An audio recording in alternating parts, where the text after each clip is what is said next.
Hi, I'm Luke Seerveld. Welcome to another episode of Meet the Gaffer.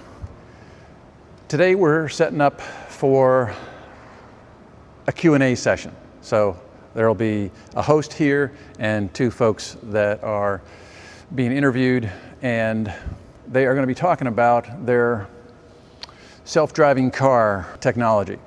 And we had the run of the place. We could figure out how we wanted to approach it and what would be the best way to cover it. We're working with 4 remote cams, robocams, pan and tilt cameras, so they're PTZs, and they're all being worked remotely.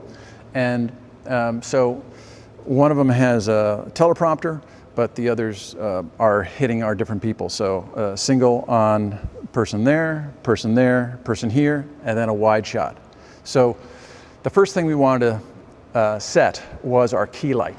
And I thought this would be a perfect opportunity to use the 5-foot lantern from DOP Choice with a sky panel in it, a 60 sky panel.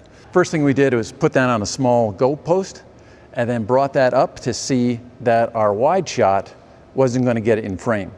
It's got a nifty thing on the bottom where you can sort of bring up the ball, so make it a little flatter, which worked great.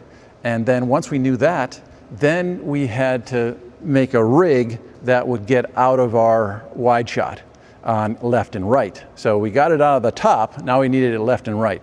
Originally I was thinking 24-foot ladder truss, but luckily have key grip Mike Booth on the team, and so he's like, hey, how about 30-foot? So we got 10-foot, 8-foot, 12-foot, put those together, top and bottom, put them out there, and then off our 1-foot ladder truss.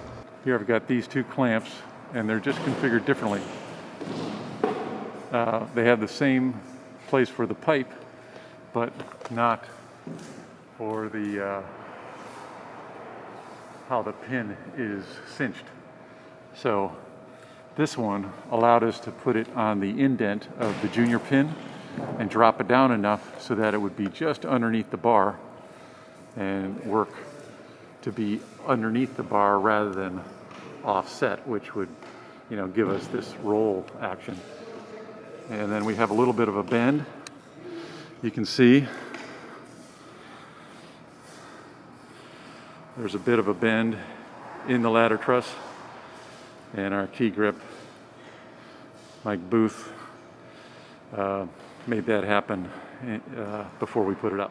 That got us up out of our shot, and then we could light from the front to the back. So once we got our key, then we added some soft fills from the side, and then some harder ellipsoidal, daylight HD ETC ellipsoidals for our backlights. And then down below, we threw in some Astera tubes. So just with the teal from the company. So then we wanted to highlight just a little bit of the LiDAR from this company. So a couple of D-LED 7 dados and another ellipsoidal, just an aperture ellipsoidal and then a RGB ellipsoidal to bring up the sides of the vehicles a little bit. So we wanted the vehicles to sort of fade off into the back, but still have their primary technology shown. So that's what we got going. Thanks for watching. We'll see you again next time.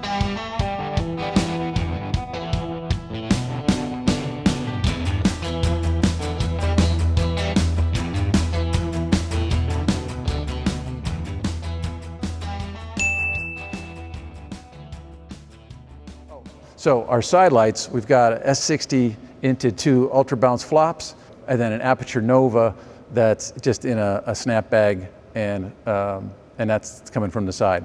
But because we've got all these shiny surfaces of these vehicles, we had to block off the soft light somewhat. With this kind of matte black, there's a lot of things to play with, and it took us all day. So it's nice to have a pre-light day for sure. So this is what we started with. Basically a garage style warehouse with light walls. and we wanted to take the house lights down. One thought was to bring up the walls with colored ellipsoidal gobos, but we opted for the more sophisticated black limbo look with two 12 by solids and two 12 by 20 curtains. This is what I was thinking after the Scout. We were going to have 2 vehicles and 4 people seated, and then this is how it changed for our final.